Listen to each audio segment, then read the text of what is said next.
ഉൽപ്പത്തി പുസ്തകം 2-ാം അധ്യായം 11 മുതൽ 25 വരെയുള്ള വാക്യങ്ങൾ. ഒന്നാമത്തേതിന് പീശോൻ എന്നു പേർ. അത് ഹവീല ദേശമൊക്കെയും ചുറ്റുന്നു. അവിടെ പൊന്നുണ്ട്. ആ ദേശത്തിലെ പൊന്ന് മേൽത്തരമാകുന്നു. അവിടെ ഗുൽഗുലുവും ഗോമേദകവും ഉണ്ട്. രണ്ടാം നദിക്ക് ഗീഹോൻ എന്നു പേർ. അത് കൂശ് ദേശമൊക്കെയും ചുറ്റുന്നു. മൂന്നാം നദിക്ക് ഹിദ്ദേക്കൽ എന്നു പേർ. അത് അശ്ശൂരിനു കിഴക്കോട്ട് ഒഴുകുന്നു.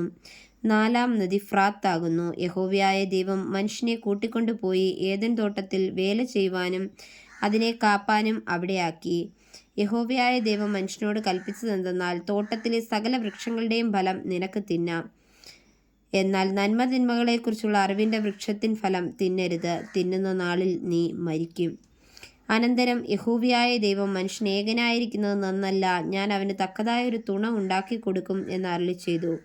യഹോവയായ ദൈവം ഭൂമിയിലെ സകല മൃഗങ്ങളെയും ആകാശത്തിലെ എല്ലാ പറവകളെയും നിലത്തുനിന്ന് നിർമ്മിച്ചിട്ട് മനുഷ്യൻ അവയ്ക്ക് എന്ത് പേരിടുമെന്ന് കാണ്മാൻ അവന്റെ മുമ്പിൽ വരുത്തി. സകല ജീവജന്തുക്കൾക്കും മനുഷ്യനിട്ടത് അവയ്ക്ക് പേരായി.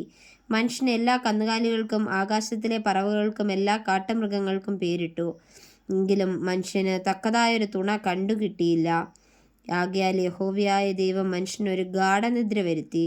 അവൻ ഉറങ്ങിയപ്പോൾ അവന്റെ വാരിയെല്ലുകളിൽ ഒന്നെടുത്ത് അതിന് പകരം മാംസം പിടിപ്പിച്ചു.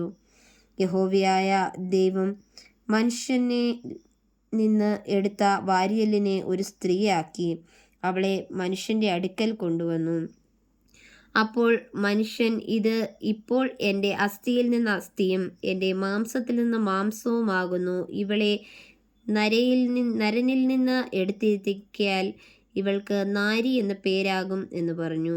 അതുകൊണ്ട് പുരുഷൻ അപ്പനെയും അമ്മയെയും വിട്ടുപിരിഞ്ഞ് ഭാര്യയോട് പറ്റിച്ചേരും.